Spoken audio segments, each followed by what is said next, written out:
How to start saving money and investing for your retirement. Here's my step-by-step guide. Hi guys, right, so I have been actively investing in property for the last 3 years, and I mainly do this by investing in commercial properties and then converting them into residential. But before I was able to do all of this, I had to get all of my finances in order. And this is exactly what I did to get myself where I am today, at the point where I'm able to actually actively invest and watch my money grow. So today we're going to talk about something really, really important, and that is how I actually started to invest for my retirement. Yes, it sounds like a long way off, but trust me, your future self will thank you for what your present you is going to be doing. And I've also got a fun challenge which I'll talk about more in the video, and also a free tool that I use to help manage my money, manage my finances, and all of my debt plan, my retirement plan, my investing plans.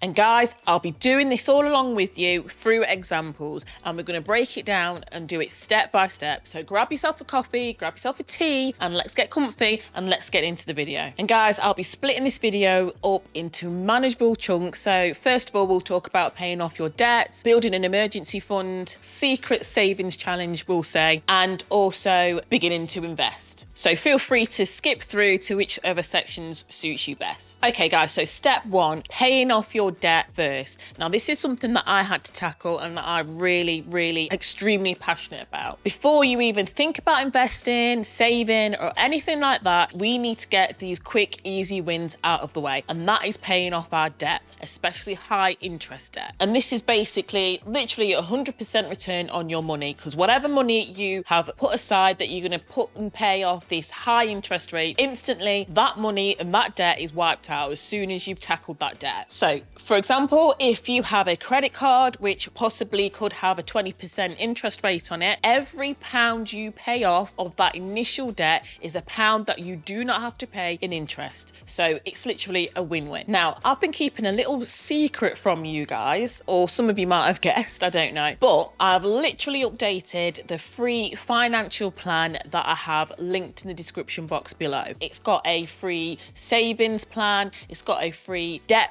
busting plan, and it's also got a free investment plan. So if you go to the link in the description box below and download the plan, I'm just going to run through this with you. So our first step, as I said, is to pay off our debt. So let's go and have a look at the debt repayment plan that I have on this tool. So if we go here, the first tab that you'll see is the debt plan. And as soon as you open that up, because this is our first step, this is step one, is repaying off these debts. So what you'll do here is you'll list the debts that you have. This is a quick description of them. So if you've got, I've ordered them in prioritization. I've actually ordered them in order of highest priority. So as we look on here, I've got loans first, then credit cards, then overdrafts. Feel free to change this as you want. These are all example numbers. So I've put in the monthly payment that you might have, include this, and this will probably include all of your interest and the total amount owed. And what you can do here is phone up, give the company a call, and literally ask for a settlement a settlement figure,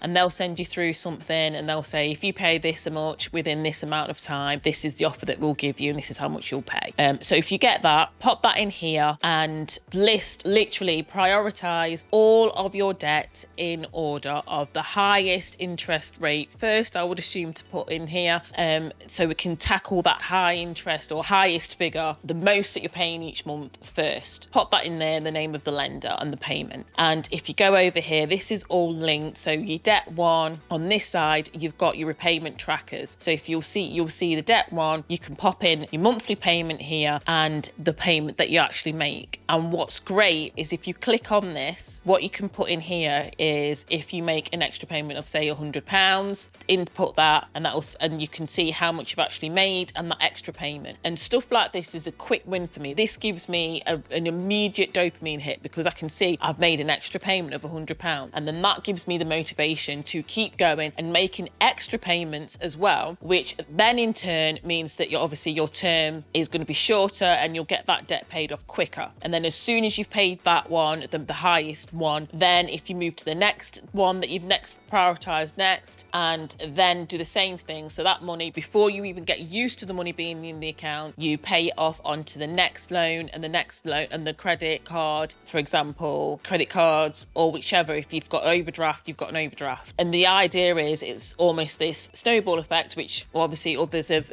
and then you get this snowball effect whereby you actually see this and it motivates you to keep going. And also as part of step one, and I've already talked about this in other videos as well, is that you would have wanted to have listed out all of your incomings and all of your outgoings so that you've got that all listed down. And as I've said in past videos as well, as part of this finance tracker, you've also got a space here as well where you can list out all of your income and also all of your outgoings. So that's all included as well. And I've updated all of this as well for you. Okay guys, so now that we've tackled our debt and we've actually got that plan in place to tackle that debt, now it's time to build that cushy safety net. You know what I'm talking about? It is our emergency fund. Now, we do not touch this emergency fund. No matter what happens, this is literally just for emergencies. We've got other pots available to us for other things, which again, I will discuss this later on in the video, so stay tuned. So again, like what I was talking about earlier, where we use this almost snowball effect, where the same money that's paid off one debt, as soon as that debt's paid off, we push all of that money into the next debt that's on the priority list. This is the kind of what we're going to keep that idea flowing through for here as well. So that same money that we would have used to allocate and pay the debts off, now we're going to use that to build up our emergency buffer, our emergency fund. And ideally we want 3 to 6 months worth of expenses. Now, I also use this method for my investment properties. When we come to the investment part, I will discuss that then as well. For my investment properties, I have a certain amount left, almost like a pot of money for each property for any emergencies that may crop up with any of my rentals. And by the way, talking of properties and rentals, my name's Sabrina and I am literally tracking and documenting the whole of my property journey here on YouTube. So if you're liking this type of content, please subscribe, like and comment. Thanks. So now we have built up our emergency fund, let's get on to our next part, which is actually savings. So now here's the fun part, and this is where, and I want you to bear with me because this is all about building habits. So the little challenge that I've got, and I'm going to do this as well guys with you, is I'm going to be doing a savings challenge. So we're going to start small and it's going to end up building on itself. So for example, week 1, let's put aside £10, right? That's a meal deal at Tesco's, the best part of a tenner. Let's put aside £10 into emergency or into our savings part. Then in week 2, we're going to put aside £10 again, but we're going to add £2 onto it. So £12 in total for week 2. And then we're going to do the same thing for week 3. So we're building on what we've done in week 2. So we're going to take the £12 and we're going to add another £2 and we're going to put aside £14 and so on and so forth until we get to the end of the year, hopefully 52 weeks. And hopefully by the end of the year, we should have saved up close to or over £3,000 just by using that method. And bear with me guys, the reason why I'm saying this, it's not so much putting the money aside. So if you can afford to put more in, put more in. If you are still sort of building up and getting out of the debt phase, and if you can't afford to put in those amounts, that's fine, Put something aside, maybe £1, and then the week after add another £1 onto that, so you've got £2 and build like that at first, because the key thing, it's not the amount that we're building, it's the habit that we're working on. So by the end of the year, hopefully by putting that money aside each and every week, it will reinforce that savings habit in your head. And this is something that I struggled from quite a bit as well. I used to get my paycheck and just blow it on everything, and that's another reason why investing for me has started a lot later than what I could have started doing investing with. So yeah, for me, investing, that phase of my life, I've started a lot later than what I potentially could have started because I hadn't built up those healthy habits, those financial habits, those habits of saving and building that strong foundation first. And it's something that I have built up now, but it took me a while. So guys, like I say, the focus here,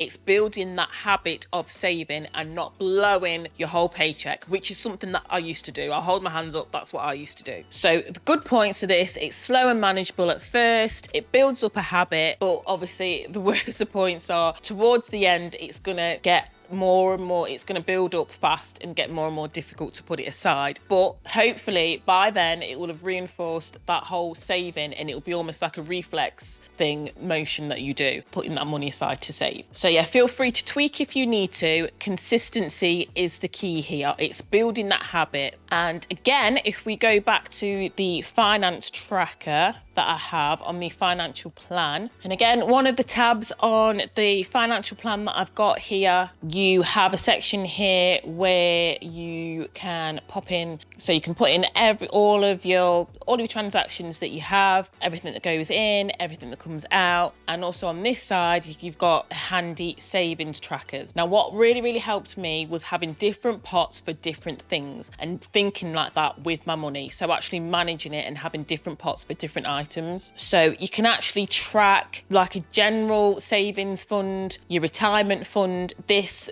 in my head, this was something like your Vanguard investment funds, things like that. If you've got children, you can sort of save a bit of money there for your children. And this is the emergency fund tracker. So again, what we were looking at before, tracking how much you've got in your emergency fund. And here's the nice part. Literally, I have a separate pot where I put all my fun money, and whatever I want to do with that, just travel, going places, seeing the world, just putting. So to me, fun money is travel, it's doing nice things with, it's just money set aside. But the main thing, this pot of money is money for me to spend guilt-free. So I'm not panicking and thinking, I shouldn't, doing this. It's not all about being so restrictive with your money where you can't live your life. It's just about getting your money in order. It's about ordering your money.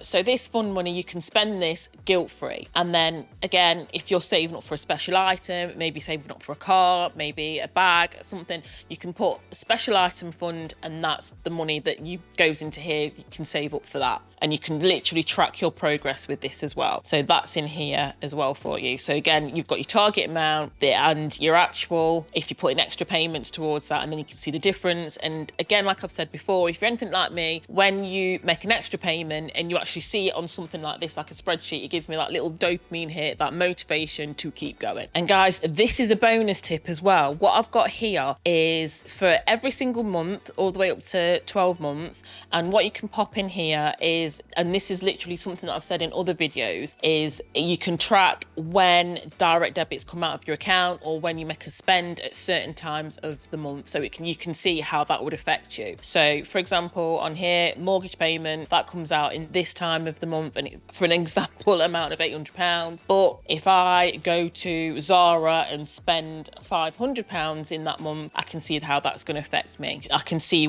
so doing it like this just allows you to make adjustments as you're going along throughout the month as well. So if you might find that you might need to change the date of a direct debit based on when you're going to get paid and when you get money in, when your money comes out. So I'll link the past videos as well. So this might just help you so that you can adjust direct debit dates, so that you can make, for example, your electric, maybe you get paid on the 1st and you want your electric bill to be paid on the 2nd, so that it just goes, as soon as it comes in, it's gone. And as soon as your money comes in, all of your priority bills are paid. Or maybe you get a second payment throughout the month as well, and you want to adjust your direct debits coming out based on that too. So it just allows you to do that. And again, I've discussed this in past videos. Pay off your high interest debt, build up an emergency fund, and have a plan towards saving. And then it comes to the best part, which is investing that money. Now you've got a plan for your debts and you're debt free, you've built up your emergency fund, and you've also built up that savings habit. So guys, it's now time to put that money to work by investing. And I've built up a lot of wealth by investing in properties. My plan is to do this by investing in commercial properties that I convert into residential. And if you're wondering how to do that, watch this playlist next, where I do just that on my last project. And guys, let me know what your biggest money goal is this year. Pop it in the comments below and let's have a conversation. And guys, a little reality check. Obviously, with properties, it can either go up or down. It's like any investment. They're not always guaranteed. You're not guaranteed to double your money. Nothing is set in stone. So